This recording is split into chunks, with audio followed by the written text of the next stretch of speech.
ጉዞ ከአድማስ ባሻገር አዳዲስ ዓለማትን የማየት ናፍቆት። ነገር ግን ለብዙዎቻችን ይህ ናፍቆት በፓስፖርት መስሪያ ቤት ደጃፍ በሚጀመር ረጅም ሰልፍ፣ በፀሐይ መቃጠልና ነገኑ በሚል ተስፋ አስቆራጭ ቀጠሮዎች የታጠረ ነበር። ያ የድካም ጉዞ፣ ያ የሰነዶች መደራረብና የመጉላላት ማዕበል አሁን ላይ ታሪክ እየሆነ ነው። ዛሬ የቴክኖሎጂ ብርሃን የፓስፖርት አገልግሎቶችን ደጃፍ እያንኳኳም ነው። የኢፓስፖርት ዘመን መባቻ መጉላላት ቀርቶ መላላክ የመጣበትን ይህንን አዲስ የዲጂታል ጉዞ ኢፓስፖርት ወይንም ኤሌክትሮኒክ ፓስፖርት ማለት በቀላል አማርኛ ዘመናዊና በቴክኖሎጂ የረቀቀ የጉዞ ሰነድ ማለት ነው። ሰላም ጤና ይስጥልኝ ውድ የገበያ ቢዝነስ ተከታታዮቻችን፣ በዛሬው ፕሮግራማችን የኢሚግሬሽን ዜግነት አገልግሎት ከሚሰጣቸው አገልግሎቶች መካከል የኢፓስፖርት አገልግሎትን መርጠን አዲሱ ኢፓስፖርት ምንድነው? ከድሮስ የፓስፖርት አይነት በምን ይለያል? እንዴትስ በቤታችን ሆነን እናገኘዋለን?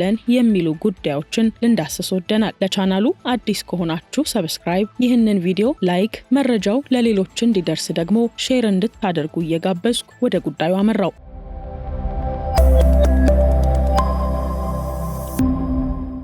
በኢትዮጵያ የኢሚግሬሽን ዜግነት አገልግሎት እየተተገበረ ያለው የቴክኖሎጂ ሽግግር ተቋሙን ከባህላዊና አድካሚ አሰራር ወደ ዘመናዊና ዲጂታል ስርዓት ያሻገረ ትልቅ እርምጃ ነው። ይህ እርምጃ በዋናነት በዜጎች እንግልት ላይ ትልቅ ለውጥ እያመጣ ይገኛል። ከነዚህ የቴክኖሎጂ ለውጦች መካከል የኢፓስፖርት አገልግሎት፣ የኦንላይን አገልግሎት፣ የክፍያ ስርዓት ውህደትና የድንበር ቁጥጥርና ኢቪዛ አገልግሎት ተጠቃሽ ናቸው። አዳዲስ ዓለማትን የማየት ናፍቆት። ነገር ግን ለብዙዎቻችን ይህ ናፍቆት በፓስፖርት መስሪያ ቤት ደጃፍ በሚጀመር ረጅም ሰልፍ፣ በፀሐይ መቃጠልና ነገኑ በሚል ተስፋ አስቆራጭ ቀጠሮዎች የታጠረ ነበር። ያ የድካም ጉዞ፣ ያ የሰነዶች መደራረብና የመጉላላት ማዕበል አሁን ላይ ታሪክ እየሆነ ነው። ዛሬ የቴክኖሎጂ ብርሃን የፓስፖርት አገልግሎቶችን ደጃፍ እያንኳኳም ነው። የኢፓስፖርት ዘመን መባቻ መጉላላት ቀርቶ መላላክ የመጣበትን ይህንን አዲስ የዲጂታል ጉዞ ኢፓስፖርት ወይንም ኤሌክትሮኒክ ፓስፖርት ማለት በቀላል አማርኛ ዘመናዊና በቴክኖሎጂ የረቀቀ የጉዞ ሰነድ ማለት ነው። ከመደበኛው ወይንም ከዚህ ቀደሙ የፓስፖርት አይነት የሚለይባቸው ዋና ዋና ነጥቦች ያሉት ሲሆን እነሱም ድብቅ ማይክሮቺፕ፣ ከፍተኛ የደህንነት ጥበቃ እንዲሁም ፈጣንና ዘመናዊ አገልግሎቶች ናቸው። ድብቅ ማይክሮቺፕ የኢፓስፖርት ዋነኛ መለያው ሲሆን በሽፋን ውስጥ ተቀብሮ የሚገኝ ትንሽዬ የኮምፒውተር ቺፕ ነው። ይህ ቺፕ ታዲያ በውስጡ የፓስፖርቱን ባለቤት የግል መረጃ ማለትም ስም፣ ዜግነት፣ የልደት ቀንን ያካትታል። ሌላው ዲጂታል ፎቶግራፍና ባዮሜትሪክ መረጃ ሲሆን እንደ ጣት አሻራና የአይን ብሌን መለያም በኢፓስፖርት ውስጥ ባለው ማይክሮቺፕ ውስጥ የሚካተቱ ጉዳዮች ናቸው። ታዲያ ቺፑ እንዴት ነው የሚሰራው የሚለውን ስንመለከት አዲሱ ፓስፖርት ተራ ደብተር ሳይሆን ተንቀሳቃሽ ዳታ ሴንተር ነው ሊባል ይችላል። በውስጡ የያዘው ዋናው ቴክኖሎጂ RFID ወይንም ራዲዮ ፍሪኩዌንሲ አይደንቲፊኬሽን ይባላል። ስውሩ ቺፕና አንቴና በፓስፖርቱ ሽፋን ውስጥ በጣም ቀጭን የሆነ ማይክሮቺፕና በዙሪያው የተዘረጋ አንቴና አለ። አንቴናው እንደ ስልክ አንቴና በየቦታው ሲግናል አይፈልግም። የሚሰራው የፓስፖርት አንባቢ መሳሪያ ስካነር አጠገብ ሲጠጋ ብቻ ነው። ቺፑ ባትሪ የለውም። የኤርፖርቱ መሳሪያ ላይ ሲቀመጥ ከመሳሪያው በሚወጣው የራዲዮ ሞገድ አማካኝነት ኃይል አግኝቶ ይነቃል። ታዲያ በዚህ ጊዜ በቺፕ ውስጥ ያለው ፎቶ አይኑን፣ አፍንጫውንና ጆሮ እርስ በርስ ያላቸውን ርቀት በሂሳባዊ ቀመር ያስቀምጣል። ኤርፖርት ላይ ካሜራው ፊቶን ሲያየው በቺፕ ውስጥ ካለው መረጃ ጋር በሰከንድ ስባሪ ውስጥ ያነጻጽራል። በፎቶ ላይ ጺም ቢኖራችሁና በአካል ባይኖራችሁ እንኳን ይህ ቴክኖሎጂ የአጥንት መዋቅርን ለይቶ የማወቅ ችሎታ አለው። ምናልባት ግን ብዙ ጊዜ ፓስፖርቱን ሌላ ሰው ኮፒ ሊያደርገው ይችላል ወይ ለሚለው ጥያቄ መልሱ አይችልም ሲሆን፣ ምክንያቱ ደግሞ ይህ ቴክኖሎጂ መረጃው እንዲቆለፍ ያደርጋል። መረጃውን ማንበብ የሚችለው የኢትዮጵያ መንግስት ቁልፍ የሰጣቸው ዓለም አቀፍ ድንበር ጠባቂ መሳሪያዎች ብቻ ናቸው። ፓስፖርቱ ተዘግቶ ባለበት ሁኔታ ማንም ሰው መረጃውን በራዲዮ ሞገድ ሊሰርቀው አይችልም። የግድ መከፈትና መሳሪያው ላይ መቀመጥ አለበት።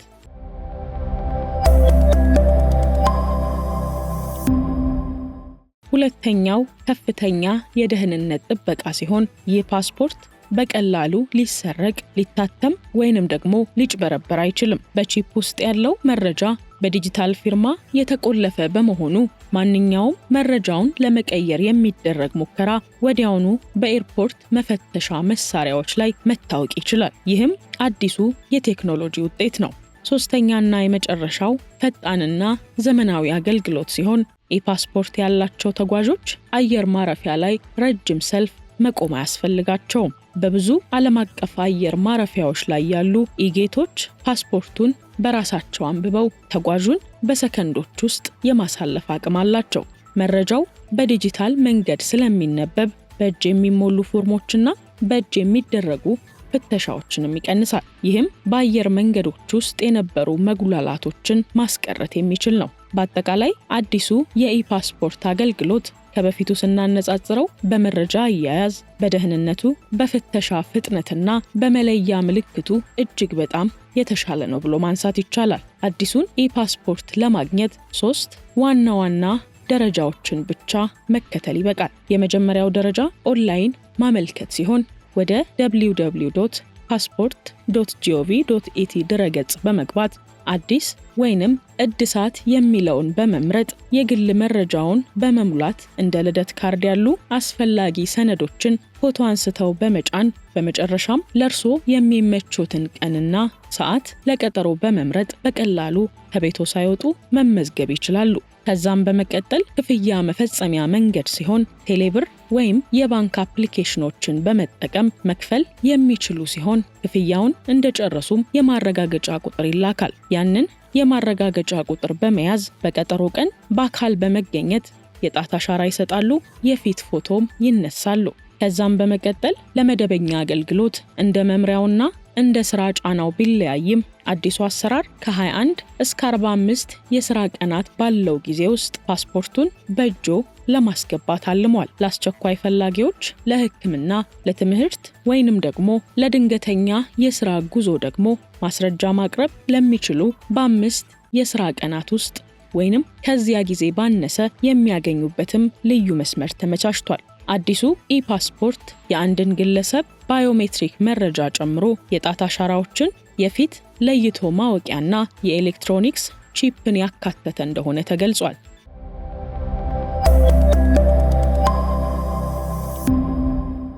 ይህን ተከትሎ ታዲያ አሁን አገልግሎት ላይ ያለው ነባሩ ፓስፖርት ምን ሊሆን ነው የሚሉ ጥያቄዎች ይነሳሉ። የኢሚግሬሽንና ዜግነት አገልግሎት ይፋ እንዳደረገው ከሆነ ነባሩ ፓስፖርት የአገልግሎት ጊዜው እስከሚያበቃ ድረስ ስራ ላይ እንደሚውል ገልጿል። ቀደም ሲል ፓስፖርት የነበራቸው የፓስፖርቱ የአገልግሎት ጊዜ እስከሚያበቃ መጠቀም እንደሚችሉም ታውቋል።